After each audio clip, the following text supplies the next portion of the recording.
We handed in our registrations, pinned numbers to our shirts, and marched into tryouts for the 18U Kent County Fire.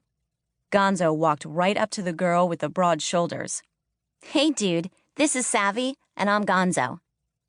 "Not to be rude," Shoulders said, "but since you shouldn't be here, I'm gonna pretend you're not." "Ouch," I said. "Fine. We're not here to make friends anyway. Right, Savvy? We've got plenty of those." Maybe she did, but all my friends were back in New Mexico. There was no one to hang out with at Aunt Benny's farm except for my sister Callie. The first week we were here, she spent every minute on her cell phone, talking with her friends back home. Then she stopped calling them, saying she'd never see them again anyway.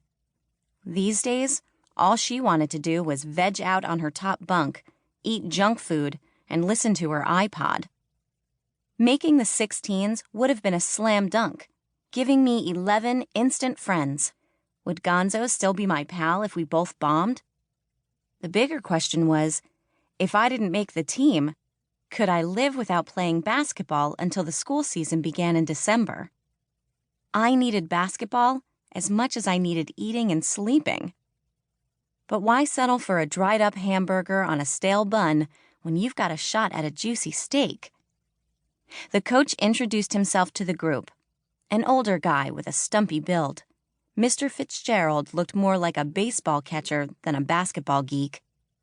He started us with the standard drills, and for the first time since leaving the other tryouts, the worry worm in my belly took a knee. Even though the suicide splits were our second set of the day, Gonzo beat everyone and I finished pretty high in the pack.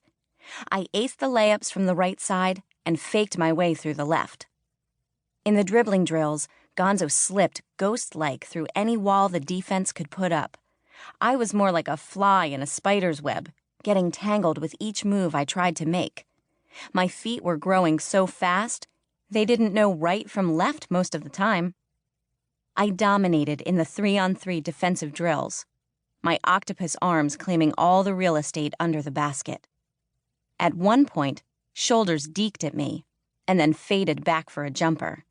I leaped, blocked, and smashed the ball right into her face. Oops. No way to make friends. Gonzo buried her face in her shirt.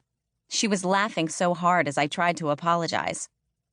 "This is tryouts," Shoulders mumbled through an ice pack. "Not the NBA Finals. Lighten up." "Like I'd do that," I muttered to Gonzo. "I play hard all the time, even in my home court." "You have a home court?"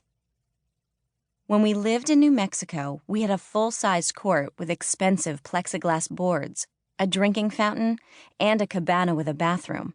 The swimming pool and hot tub were next to the court. Now, it all belonged to the bank. Mr. Fitzgerald whistled us back to the 3-on-3s, saving me from having to answer.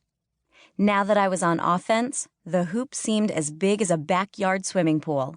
After sinking my 4th three-pointer, a girl with a long black ponytail yelled at me. "This isn't all about you, rookie. Pass the stupid ball already." I didn't bother to point out that neither she nor the skinny blonde girl on my 3 had bothered to pass to me. After the break, we scrimmaged. As long as Gonzo fed me balls, I sunk shot after shot. As soon as I had to dribble in traffic, I was such a gawk that I might as well have been wearing clown shoes and a snowsuit. I fouled out with 6 minutes left in the scrimmage. "That girl is a train wreck," Shoulders said to Ponytail. I slumped on the bench and worried she was right.